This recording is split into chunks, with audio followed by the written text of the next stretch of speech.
Good morning, everyone. My name is Cliff Smith. I'm the Washington Project Director of the Middle East Forum, and as our logo suggests, we promote America's interests in the Middle East. One of the ways we do that, the slogan of our founder is, radical Islam is the problem, moderate Islam is the solution. So that has actually led us to doing some things that are not traditionally our main focus outside of the Middle East, including on South Asia and the radical group Jamaat-e-Islami. We've been doing a lot of research and writing on this group, and it has led us to being involved politically here in DC in promoting efforts to recognize the threat from Jamaat and to prevent the danger that comes associated with it. Because of that, we've collected this collection of scholars to discuss the issue, and Congressman Jim Banks, who introduced HRES 160, which called attention to this threat and points out Jamaat's many bad deeds. We'll be talking here later as well. In the meantime, I will let you all hear from our panelists. We'll have a period of questions and answers afterwards. But we will start with my friend Seth Oldmixon from Liberty South Asia. Seth has lived in South Asia, is a true expert in the region, and has been doing a lot of research on Jamaat for quite some time. So Seth. Thank you, Cliff. 9/11 made al-Qaeda a household name, and with it, an introduction for most Americans to radical Islamism, a totalitarian, theocratic ideology that demands global subservience to a cabal of religious clerics. With the rise of ISIS, most people began to understand that al-Qaeda is not the only violent extremist group in operation, nor was it the first. Another Islamist extremist group, Jamaat-e-Islami, was founded in 1941 by the fundamentalist cleric Abu al-Maududi, and has active chapters in countries across South Asia and, in fact, the world. But Jamaat is not a household name like al-Qaeda or ISIS, or even Egypt's Muslim Brotherhood, with which Jamaat shares a close connection. So who is Jamaat-e-Islami? What do they believe? What do they want, and what are they willing to do to get it? In 1939, in a speech titled Jihad in Islam, Maulana Maududi laid clear the objective of his ideology, which he said, quote, seeks to alter the social order of the whole world and rebuild it in conformity with its own tenets and ideals.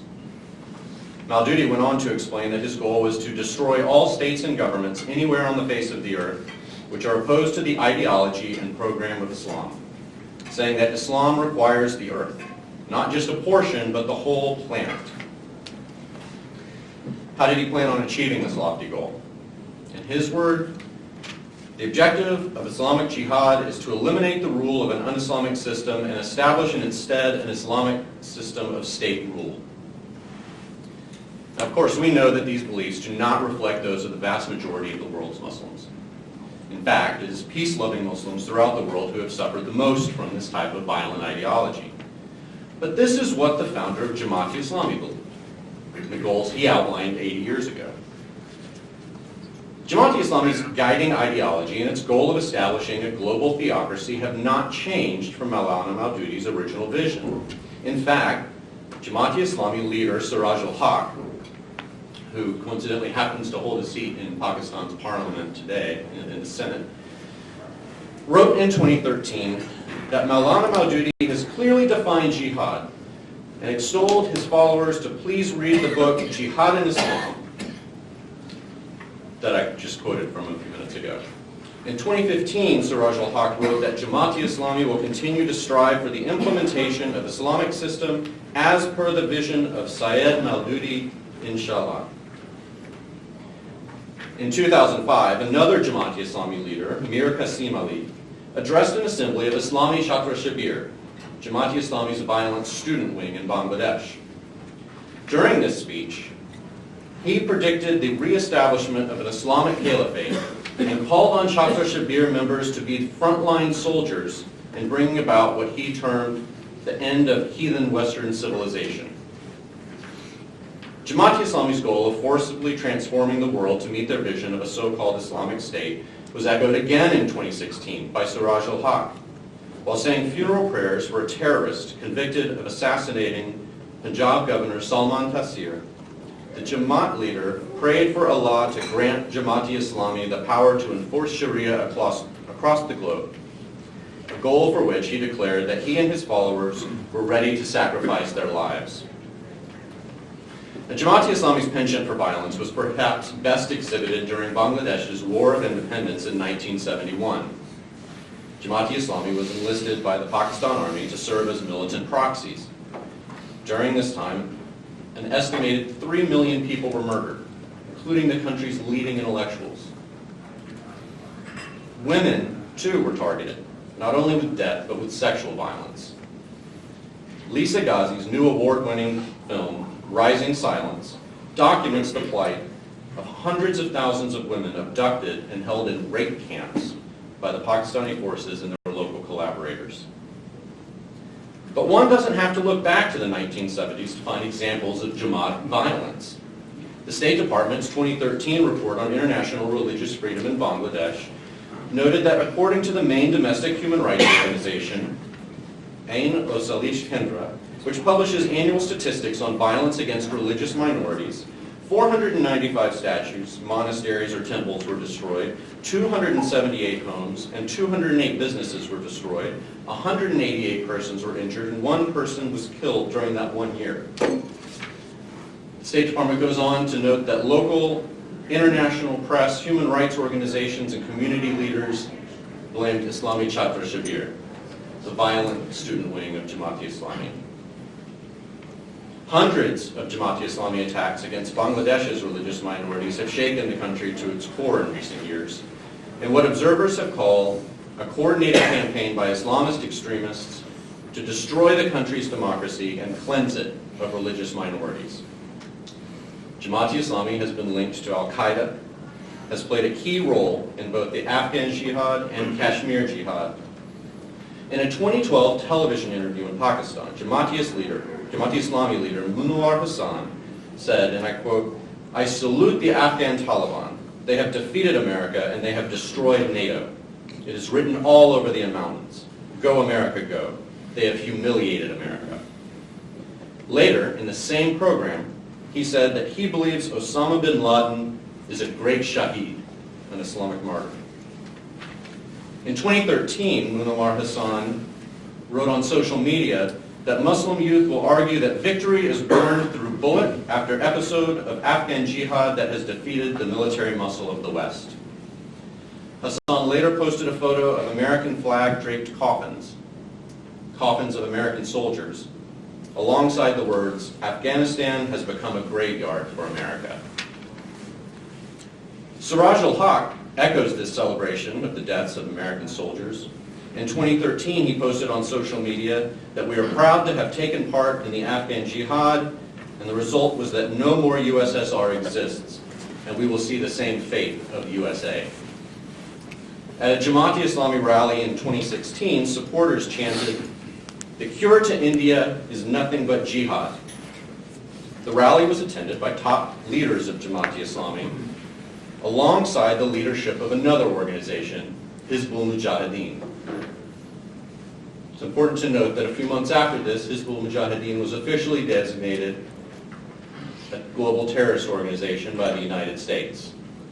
Jamaat-e-Islami remains undesignated.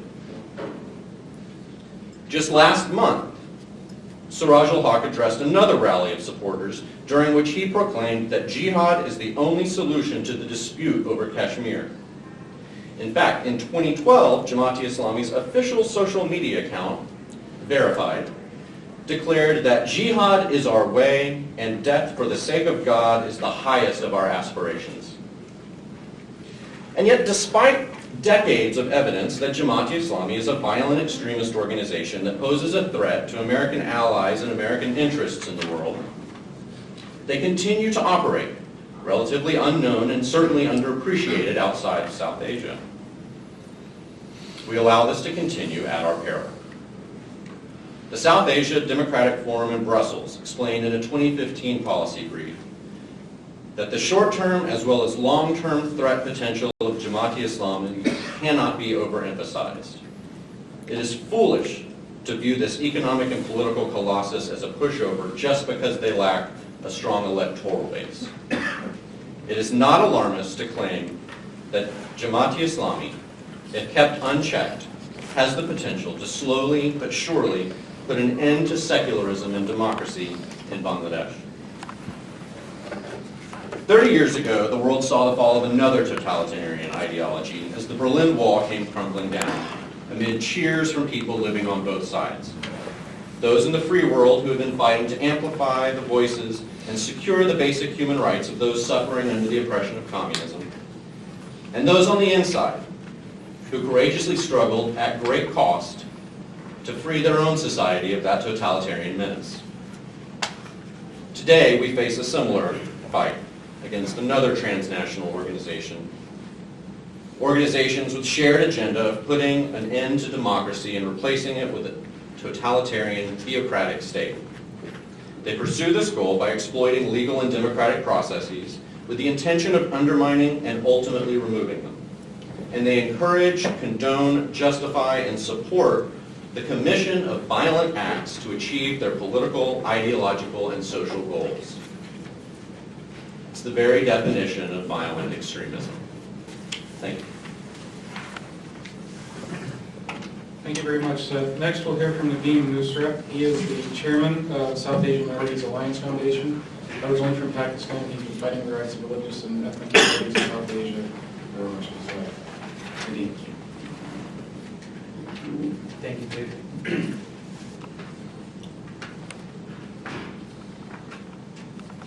I'm glad we, after many years,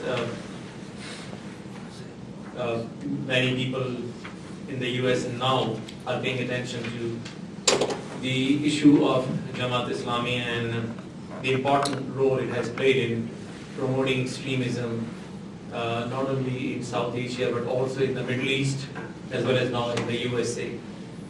The list of the things which Jamaat-e-Islami has done to harm humanity, especially in South Asia, is quite long. And just to give a personal example, when I was a young student in Karachi, in my first week of starting my college education, I was kidnapped by the hooligans of Jamaat-e-Islami student wing, Islami Jamiat-e-Talaba. They wanted me to join their ranks when I refused, and I had an argument that I am a secular person and I have a choice to make, which is to work for secular ideas, or at least to stay neutral and not to join any Islamic organization's rank. I was kidnapped, threatened, and I had to stay quiet for a long time until I changed the institution I was studying at. Jamaat-e-Islami, because when I was growing up in Karachi, we could see the signs all over. It is a organization which shared striking resemblance with the teachings of Muslim Brotherhood or Ikhwanul Muslimin, which started by Hassan al-Banna in Egypt in 1928. If you look at the organic environment in which both Jamaat-e-Islami and Ikhwanul Muslimin grew, it was pretty much the same. The British colonial rule in India and British colonial rule in Egypt. They both started against the so-called evils in the society. They took this position that they want to purify the society. And they have a way of working. For example, if you look at the way they go from nowhere to become a very credible organization, or rather very powerful militant organization, they have replicated the same model, which starts with the personal transformation. Unlike political parties, they do not address political rallies. They start with personal reformation of an individual. And this is how both organizations have laid down the way they should actually create influence within the society. So from individual, the goal is transform an individual and then expect the person to transform their family. And once individuals and families are there, the next goal is to transform the society. And then comes the ultimate goal, which is to transform the state eventually leading the Muslim Ummah or the Muslim nation to establish the word of Allah by establishing Khilafat throughout the world. The way Jamaat-e-Islami works is requires a lot of attention, because I have seen in Karachi, the Karachi I grew up was a very, very secular, it still remains one of the most secular regions in Pakistan. But if you, like me, if you are one of the people from there, I saw women without hijab or scarf or niqab all my life in Karachi until I was able to live and until the eyesight was not trying to kill me. So, the transformation is that from women who were very secular, Karachi, where the bars were open and people were able to enjoy a life as you would enjoy in any Western city, people became more and more orthodox, more and more traditionalist, more and more conservative, and eventually the society changed. And if you visit Karachi now, it is hard to recognize the city now. The same happened in other parts of Pakistan. Jamaat-e-Islami was able to find in General Ziaul-Haq, the Pakistani military general who took power in 1977 by deposing an elected government. And then one war started which soon turned into a jihad, and Jamaat-e-Islami found in Ziaul-Haq a perfect ally. And using General Ziaul-Haq, they transformed the most powerful institution in Pakistan, which is Pakistani military.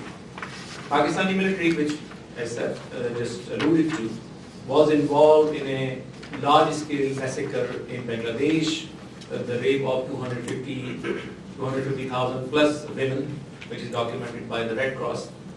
And then in the late 1970s and in late 1980s, Jamaat-e-Islami found in Ziaul-Haq, as I said, an ally, and this Pakistani military, which was a very secular professional institution, soon turned into a jihadist political military machine, and that remains the case. The political institutions in Karachi, for example, where we never saw a gun, in the late 1970s and early 1980s, we saw the arrival of the Kalashnikovs, thanks to General Ziaul-Haq and Jamaat-e-Islami nexus.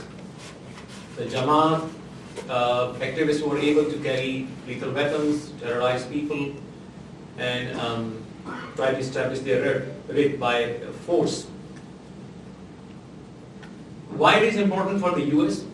Again, from the same perspective as we have seen in Pakistan. The Jamaat revolution, very similar to Muslim Brotherhood, it works slowly, it takes its time, but then it becomes so strong that it becomes a huge challenge for any state, as we have seen in the case of Egypt as well as in Pakistan, and now we are witnessing the same problem in Bangladesh, and I'm glad the state is taking it very seriously. The killings of a lot of bloggers over there who were secular in nature, it would have continued if the current government hadn't put an end to this. So, if you look at the connection between Jamaat-e-Islami and its role here, if you do a little bit of research, you will find that most of the perpetrators of 9/11 tragedies, they were found in Pakistan from the homes of the Jamaat-e-Islami leadership.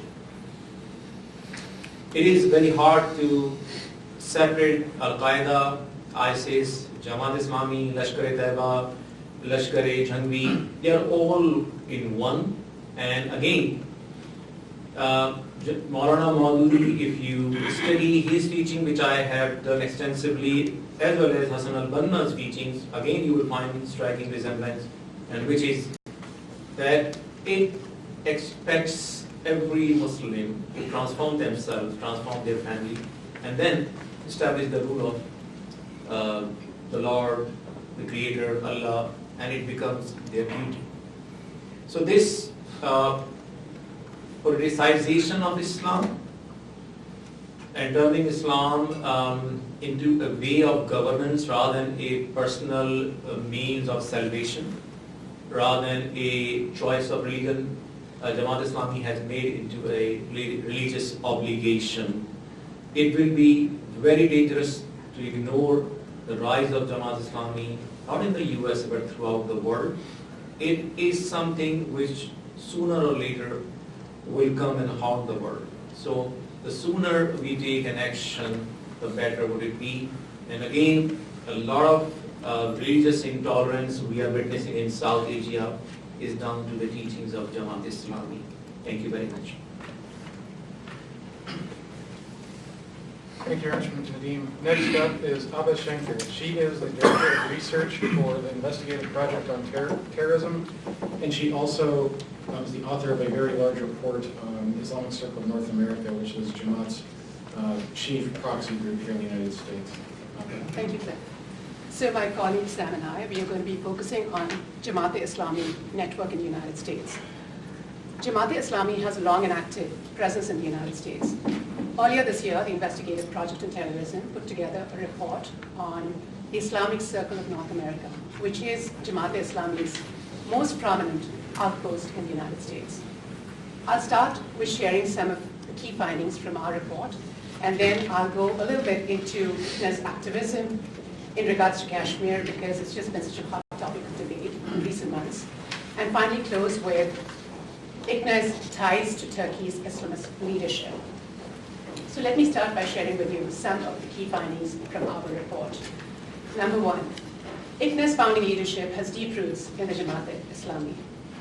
This is showcased in a 2018 presentation by former ICNA President Muhammad Yunus, which was put together to commemorate the organization's 50th anniversary in the United States. In the presentation, Yunus states that Jamaat brothers from South Asia, they traveled to the United States and they thought of setting up a Jamaat or an organization that would share the goals and methodology of a true Islamic movement. This led to the creation of ICNA in New York in 1968. Jamaat-e-Islami founder, Maulana Abu Ala Maududi, attended ICNA's inaugural public event at Columbia University in 1974. Number two, ICNA's ideology mirrors that of the Jamaat-e-Islami. Maududi preached that wherever you are, in whichever country you reside, you must seize the powers of government and rule the affairs of the state in accordance with God's laws. The name of the striving is jihad. ICNA's numerous publications, including a 2010 Members Handbook, states its mission is the establishment of Iqamat ad-Din, which is establishment of the religion in North America. The Jamaat-e-Islami believes in Islamic revolution with the ultimate goal of establishing a global Islamic superstate ruled by Sharia. And Nadeem did kind of mention about it being a gradual process, starting with the individual, going on to the society, the state, and finally an Islamic superstate that encompasses the entire world. And this is exactly what is preached by ICNA at its conventions, at its events, and in its publications. Number three, ICNA's radical leadership not only has deep-rooted ties to the Jamaat-e-Islami, but has glorified jihad and martyrdom and speaks in support of Islamists and Islamist movements. In 2016, ICNA's former Vice President Ashraf Usman Khan was tried in absentia by a Bangladeshi war crimes tribunal and sentenced to death. The tribunal said that Khan was the commander-in-chief of the Al-Badr killing squad, which is a militant offshoot of Jamaat-e-Islami. Khan allegedly participated in the murder of 18 Bangladeshi intellectuals during the country's 1971 liberation war. ICNA has issued strongly worded condemnations over executions of Jamaat-e-Islami leaders convicted by the Bangladeshi War Crimes Tribunal. Following the execution of Jamaat-e-Islami leader Abdul Qadir Mullah, for example, a press release quoted then ICNA President Nadeem Beg saying, "This is a political murder and a dark day of justice." Mullah was accused of a number of horrific war crimes that included mass killings. ICNA's pro-terrorism and Islamist messaging that is most prominently showcased in its flagship publication, Message International. In the Message International, numerous articles, including those by ICNA members, support jihad in Kashmir and Palestine, defend terrorists and other radicals, and advocate for Islamists and Islamist movements. The January 2000 issue, for example, features glowing profiles of leading Islamist ideologues of the 20th century, including Maududi, Muslim Brotherhood luminaries, Hassan al-Banna, Sayyid Qutb, and Iranian Ayatollah Khomeini. So there's a lot of overlap in the ideology of Jamaat-e-Islami and Muslim Brotherhood. The 1997 issue included a full-page interview with the now designated Hizbul Mujahideen commander, Sayyid Salahuddin, that describes him as, in quotes, undisputed leader of the Mujahideen struggling to liberate the territory of Kashmir from brutal Indian occupation. Hizbul Mujahideen is a militant offshoot of Jamaat-e-Islami and has been responsible for several terror attacks in Jammu and Kashmir. ICNA's activism in Kashmir continues to this day. ICNA conventions feature high-profile US-based Kashmiri separatist leaders and activists, such as convicted Pakistani spy and lobbyist Ghulam Nabi Bhai, and excoriate India for what it calls state-sponsored terrorism in Kashmir. Soon after the Indian action on August 5 that divided Jammu and Kashmir into two federally administered territories by avoiding a temporary constitutional provision, ICNA's social justice arm published exaggerated and unsubstantiated reports on the, in quotes, deteriorating human rights situation in Kashmir. An ICNA flyer calling for a September 27th rally to protest the Indian action states, and I quote, 10 million Kashmiris imprisoned in their homes by 800,000 Indian forces, 50 killed, 200 blinded, 5,000 injured in 10 days. There have been no credible reports, and I repeat, no credible reports of mass casualties, so I'm not sure where this information is coming from. So there's been a lot of misinformation and propaganda from Jamaat-e-Islami front groups here. Ties to Turkey. ICNA has close ties to Turkey and its Islamist leadership. The IPT earlier exposed how the Union of NGOs of the Islamic World, which is an Istanbul-based international network of Islamist and terror-tied organizations, serves as a key agency used by the Turkish government to sponsor and coordinate activities of the Jamaat-e-Islami and its North American affiliates.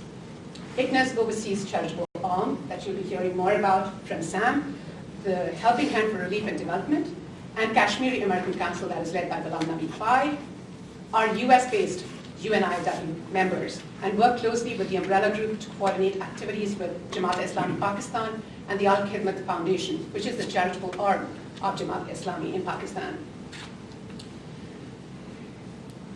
Helping Hand's regional partners have been found to have ties to US-designated terrorist entities, including Hizbul Mujahideen and components of the Abha, which again Sam is going to expand on. I want to wrap up by saying evidence showcased in the IPT report and other investigations, including those by the Middle East Forum, raises troubling questions about ICNA's history and purpose. ICNA's propagation of an Islamist ideology and grand ambition to establish a global caliphate, close ties with Jamaat-e-Islami and Kashmiri jihadist groups make it something very different from a mainstream religious organization. In light of these revelations, Congressman Banks' resolution calling for enabling partnership and funding to ICNA and its charitable fronts is a step in the right direction. Thank you, and I look forward to your questions. Thank you, Abha. Last up is Sam Westrop. Sam Westrop is the director of Islamist Watch, which is a project of the Middle East Forum. He's done extensive research on Jamaat-e-Islami, in particular its branches outside of South Asia, America, and Europe, and so on. Sam. Thank you, Claire. Here in DC, as in London or Paris or any other Western capital, when you speak to policymakers, it's very easy to convince them of the iniquities of Jamaat when you point to its violence in Pakistan, in Bangladesh, elsewhere. It's very difficult to convince policymakers and their staff of the threat posed by Jamaat here in the West. And that is because Jamaat operates primarily lawfully in the Western world. That is not to say we should not be concerned. And one thing I like to do with a self-evident bias is always look to Europe to see what America should anticipate in 10 years' time. I've long been of the belief that what happens, especially in Britain and in France and Germany, is a harbinger of what may happen here in just a few years from now. And Jamaat paints a very worrying picture, And the UK offers the most vivid example. Just 20, 30 years ago, Muslim community institutions in the UK were run by pretty much no one because Islam was localized. One borough would be run by Jamaat-e-Islami, another by a moderate Sufi group, another by some quietist Salafi organization. There was no overall control. And then in the late 80s, early 90s, Salman Rushdie happened. And with the furor around Salman Rushdie, Islamist groups around the world competed to be the most outraged. They wanted to show that they were leading the Muslim world's opposition to this author and his blasphemous work. This was helped by foreign money from Saudi, from Iran, from all around the world. Jamaat-e-Islami in Europe largely won the battle of utmost outrage. They succeeded in gathering Muslims of all different types, all different politics and schools of theology and thought under their banner. They led the marches through London, through Manchester. They helped organize marches in America, in the rest of Europe. Jamaat-e-Islami suddenly became a force in the West at a time when only those who studied the intricacies, the minutiae of South Asian politics knew anything about them. Suddenly, Jamaat had control. This coincided with new policies in Europe about multiculturalism ideas in which communities would be deputized to run their own welfare programs, their own systems of kind of local responsibility and self-government. In other words, healthcare, community functions, youth groups, that kind of thing. The government would give money and political power to religious and racial communities to run their own affairs to some extent. So they said to the Muslims, who is your leader? And in the wake of Salman Rushdie, Muslims knew very well who their leader was, so Jamaat-e-Islami stepped forward. And the moderate Muslim groups, not having enough power, not having the mandate, just couldn't oppose them. So across Europe, and especially in Britain, Jamaat took control. Now, this rather long story is all to say that what has happened as a result of that? Well, fast forward to the Syrian civil war, the rise of ISIS in both Syria and Iraq. And what did the British government note? That where did the recruits to the Islamic State and other terror groups, where were they coming from? They were coming from, especially in the UK, from parts of East London controlled by Jamaat. They had gone through Jamaati youth groups, they had been involved with Jamaati charities, Jamaati organizations. Jamaat's influence had helped breed a generation of recruits to ISIS. Now this is not to say recruits did not come from other parts of the Islamist spectrum, of course they did. But Jamaat was the one constant in most of these recruits' lives. This is what America has to look forward to unless the threat of Jamaati ideology is not taken more seriously. It's very hard in this country to encourage policymakers and the media to investigate an ideology and its ideologues for obvious reasons. It has the First Amendment protections here like nothing Europe has. And that's important and not something we should, of course, seek to transgress. But we can still be deeply concerned about the effect and the presence of a theocratic ideology that is quickly gathering more and more control over American Islam, just as it did over European Islam. And just a few examples. As I say, America doesn't have the scale of the problem that Europe does. But Abha quite clearly explained the threat and the danger posed by the Islamic Circle of North America. But just a quick look at their activities show how they have flourished in the absence of something like multiculturalism policy, how they have found a way to still advance themselves within American communities. So look at community centers all across the US. Within Muslim communities, they're run by ICNA.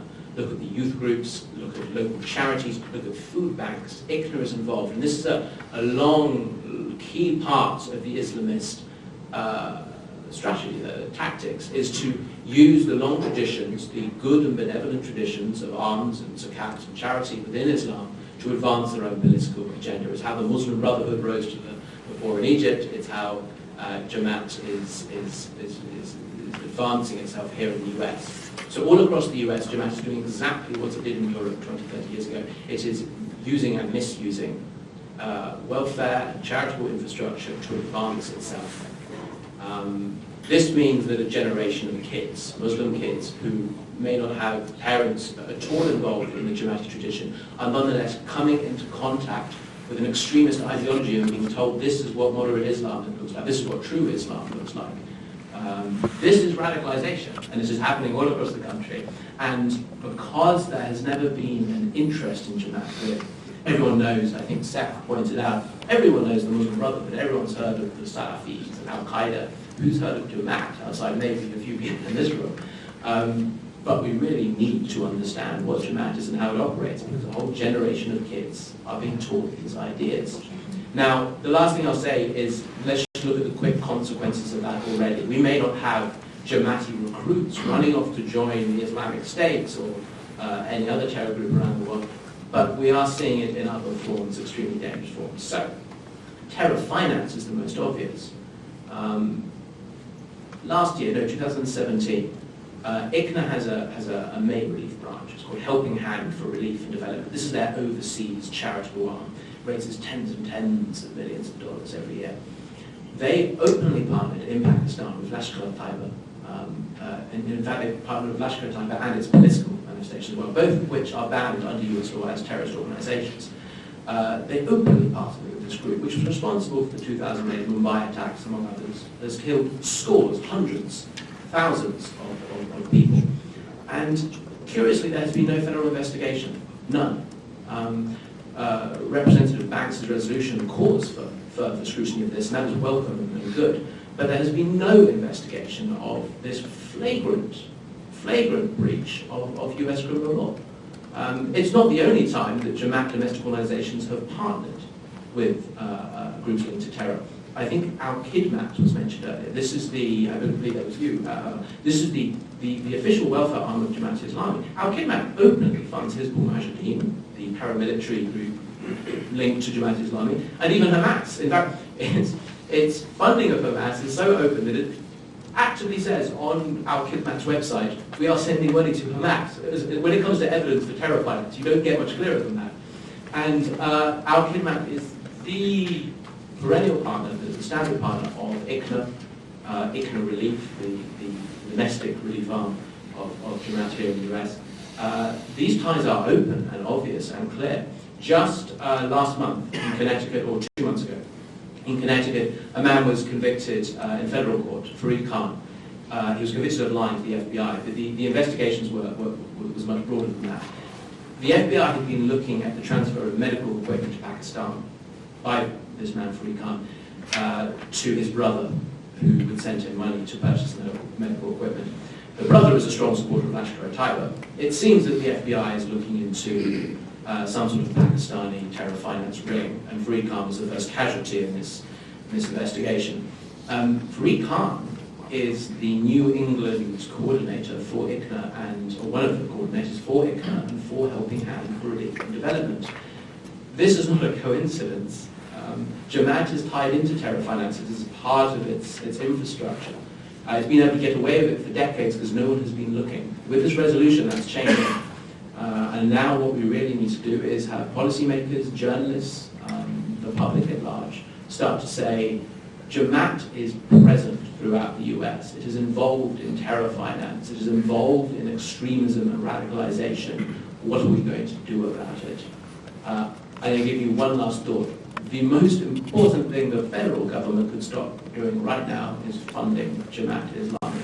Since 2007, the Middle East Forum has identified $12 million of taxpayer funds that have worked their way to Jamaat, mostly through its aid activities. The first thing we can do to no longer legitimize Jamaat as somehow the face of American Islam is stop handing over taxpayers' dollars. There's plenty more that can be done. And I hope we join all of me in convincing policymakers that they should be worried about this as much as we are. Thank you.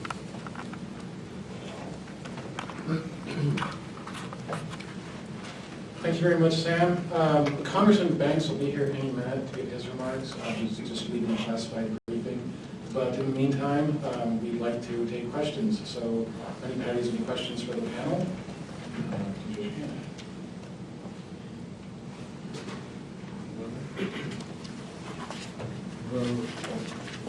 Yes, my name is Omar Islam, and actually my full name is Advocate Seth Islam, and I was the prosecutor in the ICTBD of Bangladesh, and I've been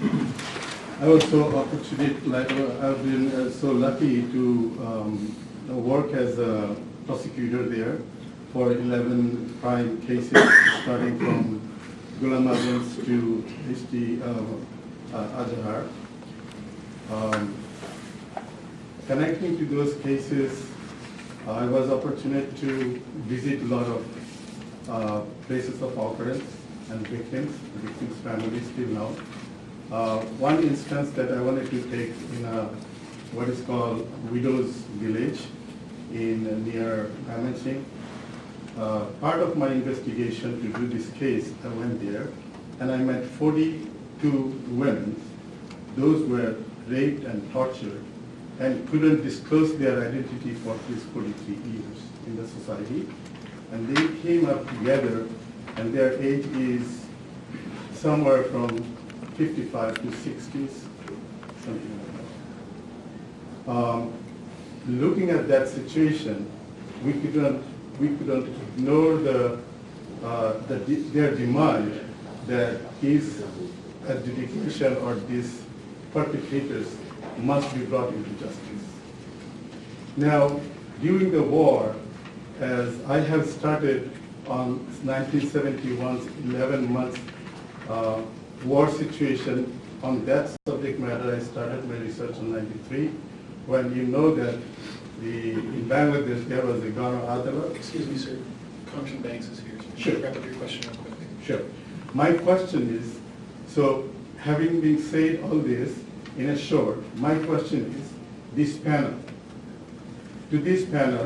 to what extent your aim and goal is to stop this type of terror organization in US and also in different parts globally?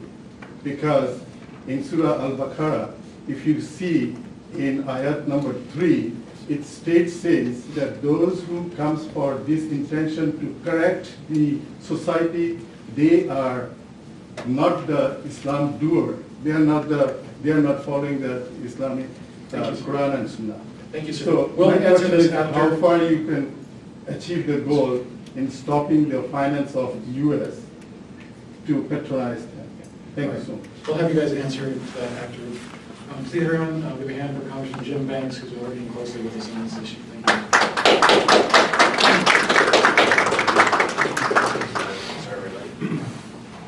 Well, how's it going? Good. Very good. It's great to be with you. Thanks to the Middle East Forum for hosting today's very important event on a very timely topic. I welcome the opportunity to discuss the threat posed by Jamaat-e-Islami's violent ideology and the impact it has on America's own national security. But before I begin, it's great to be with several friends, Seth Oldmixon, Sam Westrop, Abha Shankar, and Nadeem, Nusrat. Over the past several years, the United States and our partners have made significant progress in the fight against terrorist groups like Al-Qaeda and ISIS in the Middle East. However, Jamaat-e-Islami continues to operate in South Asia and grows their influence throughout the region regularly. It is no mystery to those in this room that Jamaat-e-Islami has been operating on a large scale with multiple international partners. Nevertheless, their actions have gone largely unnoticed on the world stage. The lack of awareness of such a dangerous group is extremely concerning. Jamaat-e-Islami is a violent, theocratic group that has committed violent acts against minority Christians, Hindus, Buddhists, and the Ahmadi Muslims. Through their violent actions, they seek to silence the voices of others and discourage participation in the democratic process. Jamaat-e-Islami has been especially active in South Asia, with violent factions found in Bangladesh and Pakistan. Much of the violence in Kashmir right now is linked to Jamaat-e-Islami and its terrorist partners. Domestically, the Islamic Circle of North America, also known as ICNA, is a thinly veiled partner group within the United States, posing as a community organization. ICNA invites Jamaat operatives to its conferences to raise funds for Jamaat charities and support the group's cause. ICNA wields considerable power over many Islamic communities, imposing its ideology on American Muslims through the guises of charity, community work, and political activism. We cannot ignore these trends any longer. We must prevent the spread of this threat before it starts impacting Americans at home. And that's why I introduced H.R. 160 earlier this year. This is a bipartisan resolution to call on USAID and the State Department to refrain from any partnerships or funding arrangements with organizations affiliated with radical Islamic groups. Awareness will be the first step toward finding a solution to eradicate this extremist ideology in the United States. Thank you for attending today's very important discussion. This is an important topic, and it deserves so much more attention on Capitol Hill than what it's been getting. I will now hand the discussion back over to Cliff and your panel, but it's great to be with all of you, if not just too briefly today. Thank you very much.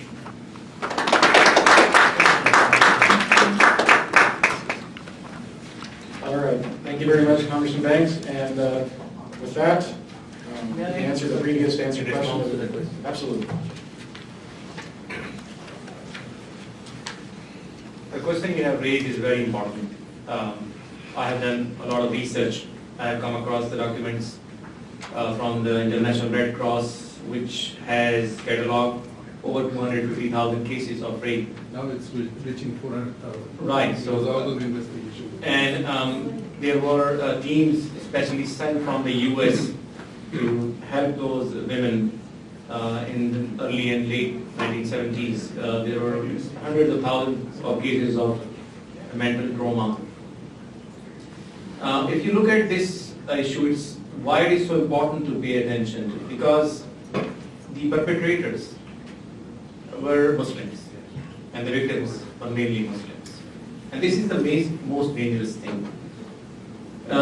What has happened since the arrival of Muslim Brotherhood as well as Jamaat-e-Islami, they have created a different ideology which creates a mindset which we call in specific term the whole philosophy of takfiriyya, which means that if I am a Muslim, because Islam strictly forbids killing other humans, and it becomes even a greater sin if you kill your fellow Muslim.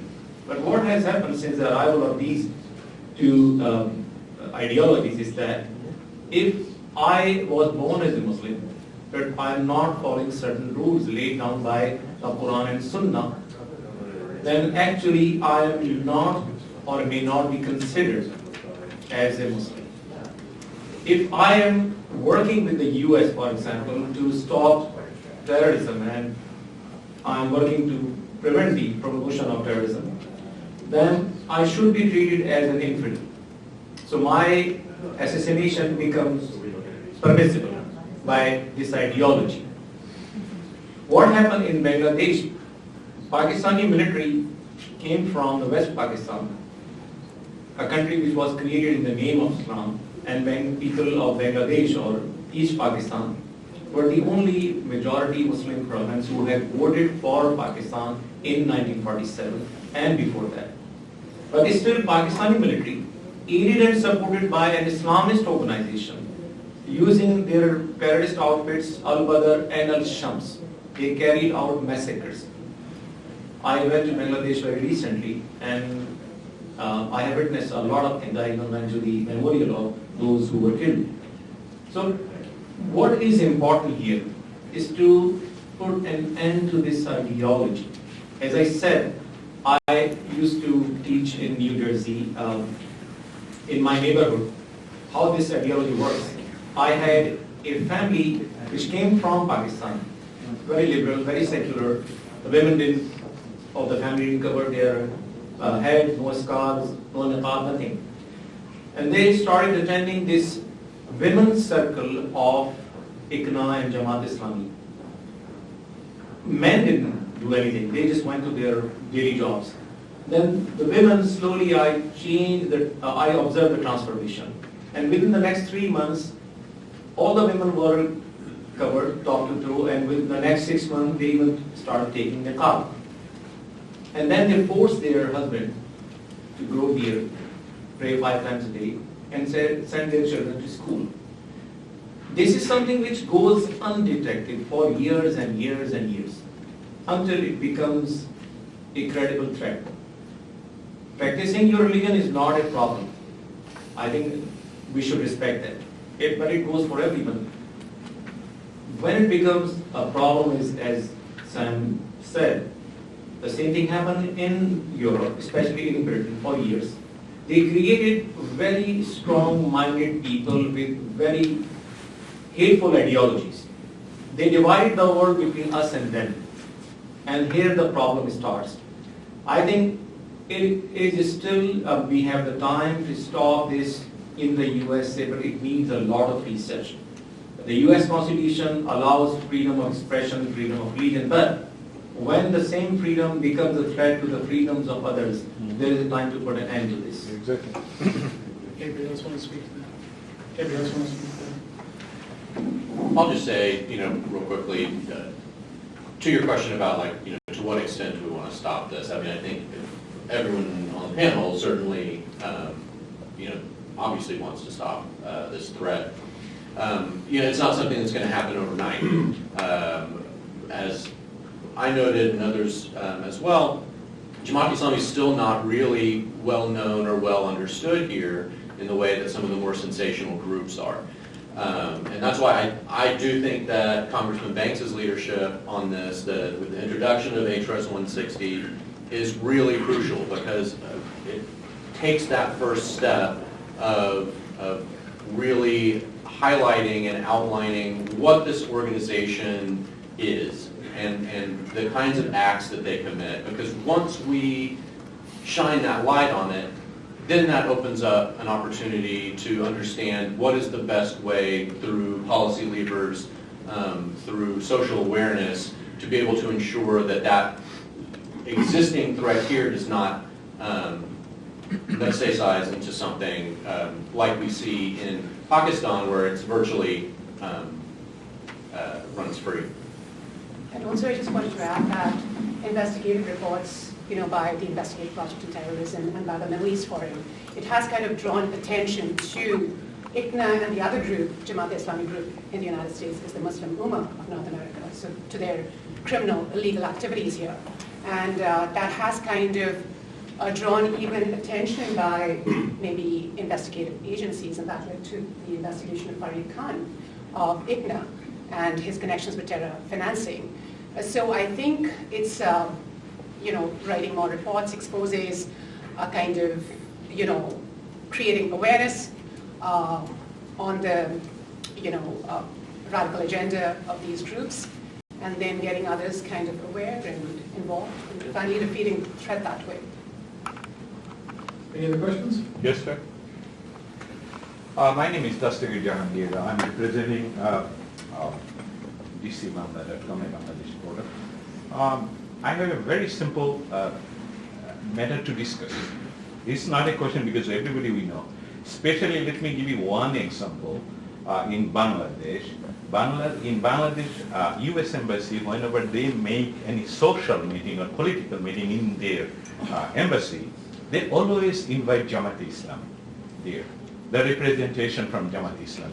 Even Shoji Joy, the advisor of Bangladeshi Prime Minister, he even told last week, I think last month, about this matter, that this is a very serious matter to discuss. Thank you so much.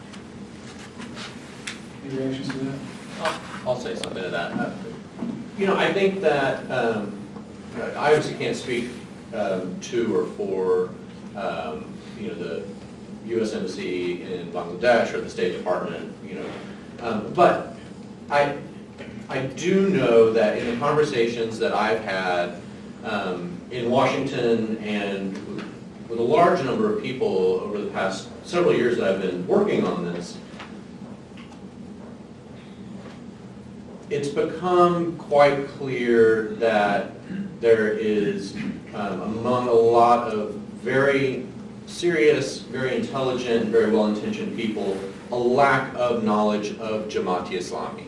And so, if you don't know, if somebody comes in and says, hey, I'm from the ABC group and we represent a large number of people, if you don't know anything else about them, you're going to take the meeting. So it's not unusual in that sense. And that's why, like I said, I think that these actions like HRS 160, like these forums, I should thank Cliff and the Middle Eastern Forum for convening this, are essential to raising that awareness of who Jamaat-e-Islami is, what their intentions, what their agenda are, so that when they try to get into these types of influential situations, there's at least an awareness among the officials there. They know who they're really dealing with. Thank you, sir.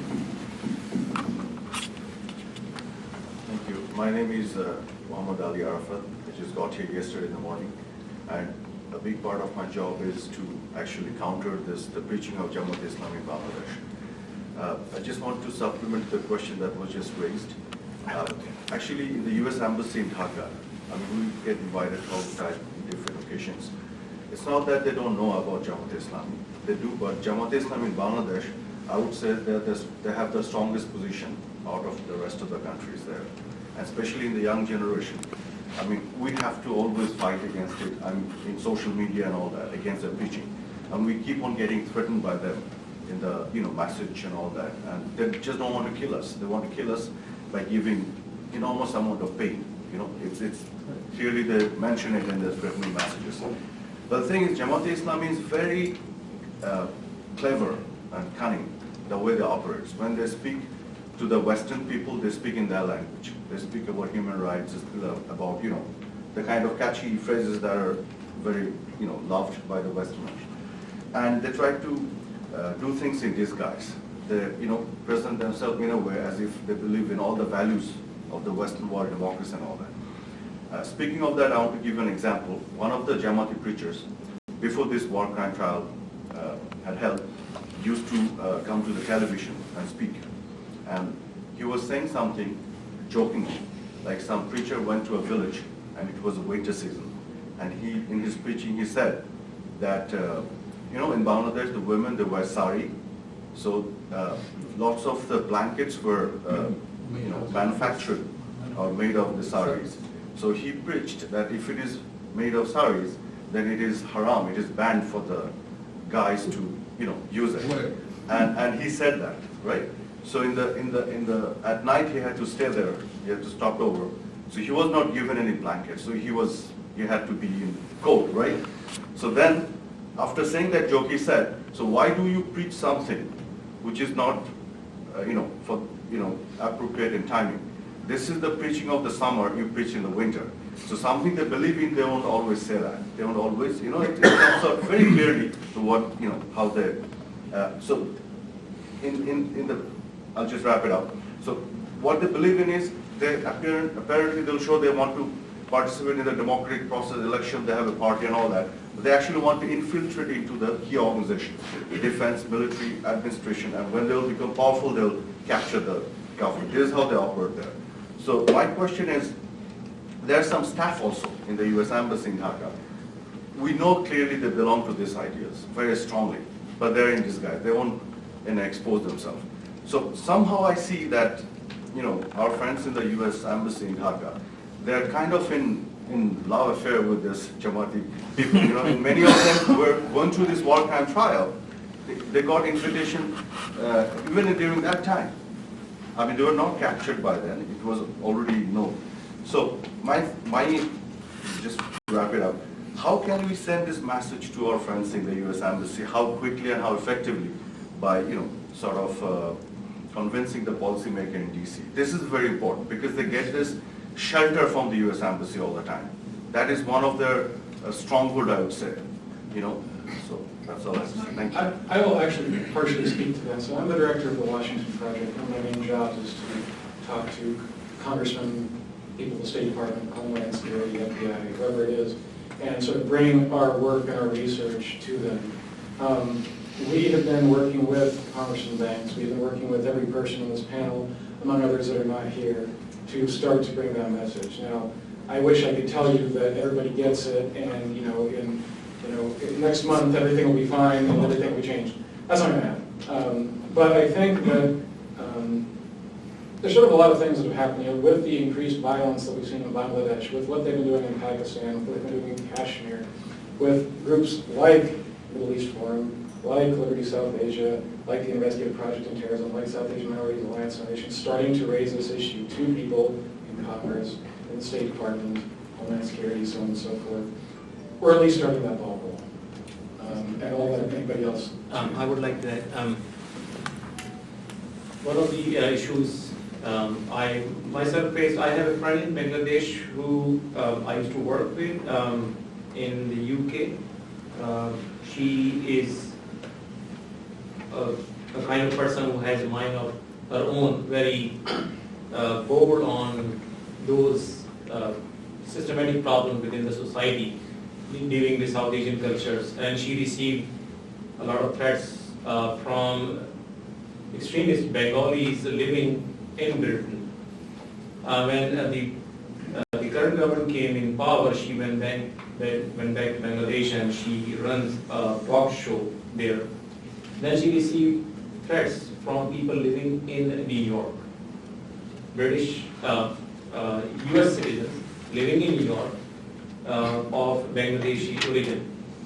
The problem is, in 1971, a lot of people who collaborated with the Pakistani military, they left the country. And there were a lot of Bengalis too, who sided with Pakistani military.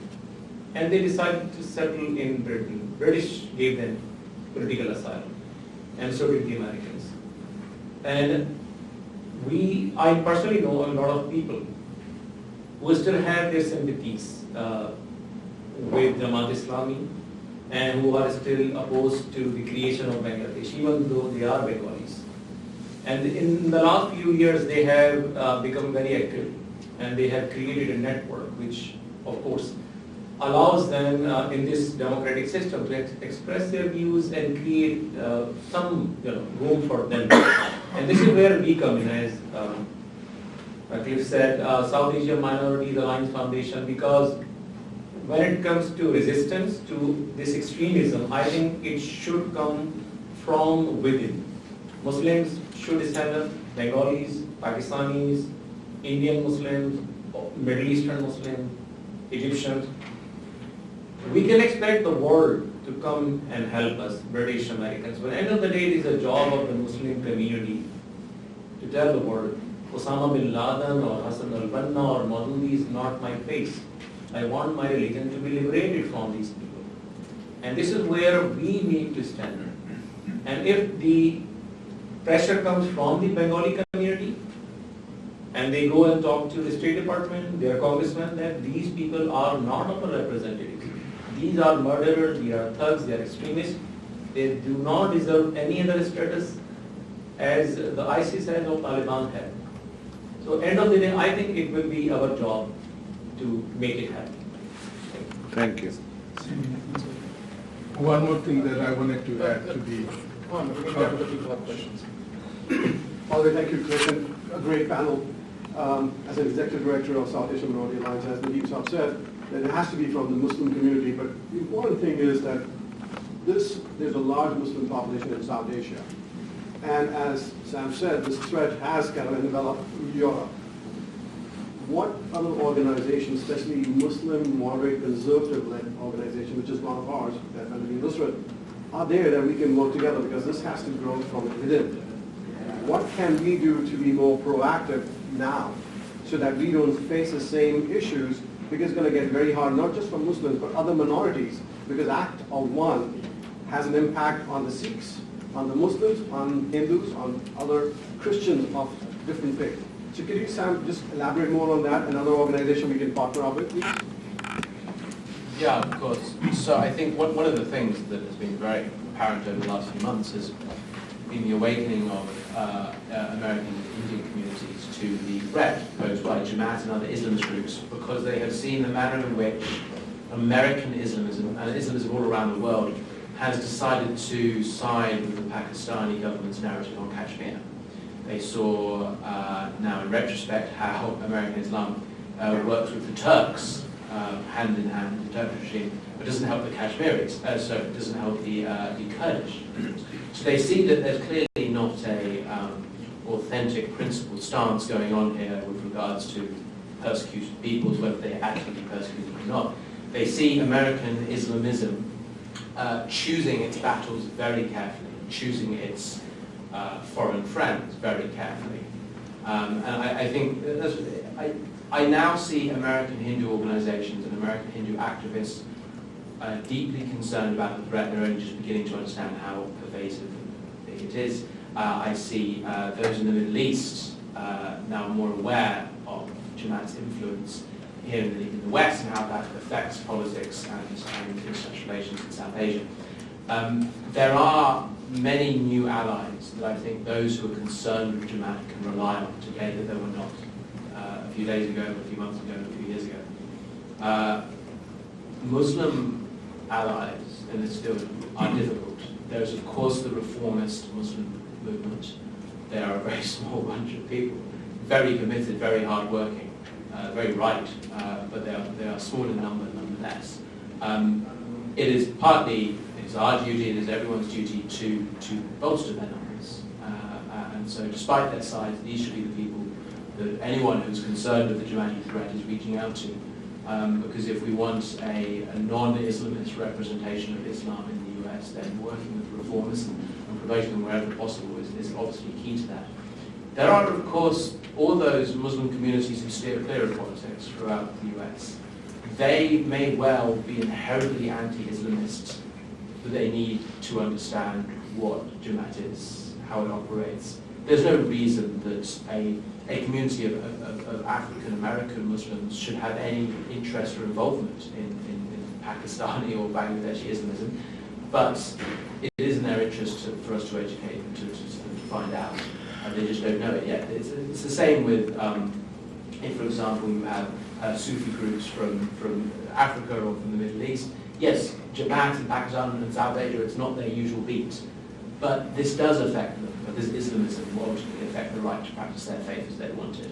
So the more Muslims of both of conservative and reformist bent that we reach out to and we work with on this issue, the better, because this is not just about a few South Asian countries. This is about Islam, this is about Islamism, this is about fundamental liberties. So I encourage all the collaboration with us. And with that, I would love to take more questions. We are already over time. So thank you very much for coming. And